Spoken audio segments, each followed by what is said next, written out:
Para entender este movimiento hay que empezar por el principio. ¿Cuál fue el contexto histórico? Durante estos años, los 60 y los 70, en Latinoamérica se estaban formando gobiernos dictatoriales. Al mismo tiempo, se estaba luchando la Guerra Fría y también se estaba llevando a cabo la Revolución Cubana.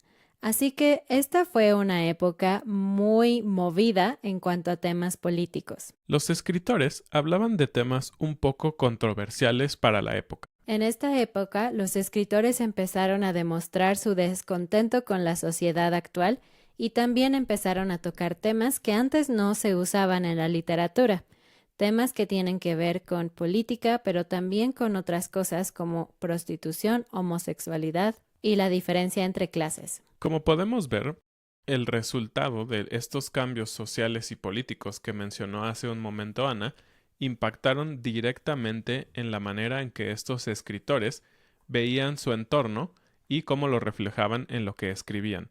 Sin duda, el tema de la Revolución cubana, la Guerra Fría y todo esto que ocurría en el mundo impactó seriamente en ellos. En este movimiento surgieron muchos escritores muy jóvenes, así que eso fue una parte un poco sorprendente de este movimiento, porque escritores jóvenes y nuevos recibieron las palmas no solamente de sus países, sino de otros países de habla hispana y de otras partes del mundo, porque en esta época también creció mucho el tema de la traducción literaria.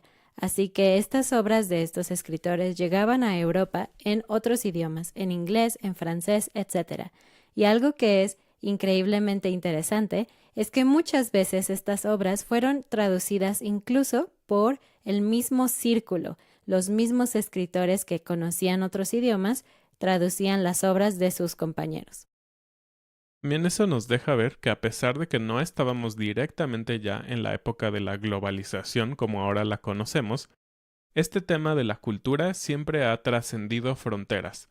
Los escritores, artistas, músicos, pintores siempre han tenido esta pasión por otras partes del mundo y obviamente por aprender otros idiomas, lo cual lo hace muy interesante y en este caso la aplicación práctica de esos idiomas que otros poetas o escritores conocían era la traducción de estos contenidos que se estaban creando en la época. Otro dato es que los principales escritores de esta época, los más famosos, eran muy elitistas, porque se cuenta que no permitían que hubiera otro escritor de la misma nacionalidad en el grupo elitista o cerrado de escritores del boom latinoamericano. Solo había un mexicano, un peruano, un colombiano, etc. Aunque no solamente hay un escritor famoso de cada país, de hecho hay más, pero se dice que los 4 principales del boom latinoamericano son Mario Vargas Llosa de Perú, Julio Cortázar de Argentina, Carlos Fuentes de México y también Gabriel García Márquez de Colombia. Y tal cual como dijo Ana, no significaba que ellos eran los únicos escritores en este movimiento, pero eran como los más importantes o los que se creían los más importantes. Cuando estás viviendo en medio de problemas y de tiempos turbulentos en tu país, creo que algo común es buscar una forma de escape. Una forma, sí, de expresar lo que está pasando y tu opinión al respecto, pero al mismo tiempo una forma de escapar o de expresarlo de una forma distinta. Y eso se veía reflejado en las técnicas que ellos usaban. De hecho, es bastante interesante. Cuando te expliquemos estas técnicas, vas a darte cuenta de por qué estos libros generaron furor, pero también por qué son un poco complicados de leer. La técnica principal de esta época es el trasloque.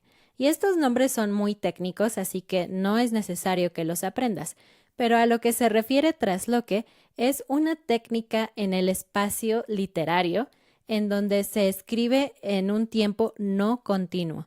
Es decir, puedes comenzar en el presente, pero inmediatamente puedes brincar hacia el pasado o al futuro. La novela más representativa del trasloque es Rayuela, de Julio Cortázar. Realmente es uno de mis escritores favoritos. Ese libro fue escrito en 1962 y por muchos expertos es considerada como la primera novela con la que nace este tema del boom latinoamericano. Y Rayuela es complicado porque puedes comenzar a leer el libro al principio, a la mitad, al final, no importa, porque no hay un tiempo o una línea de tiempo específica.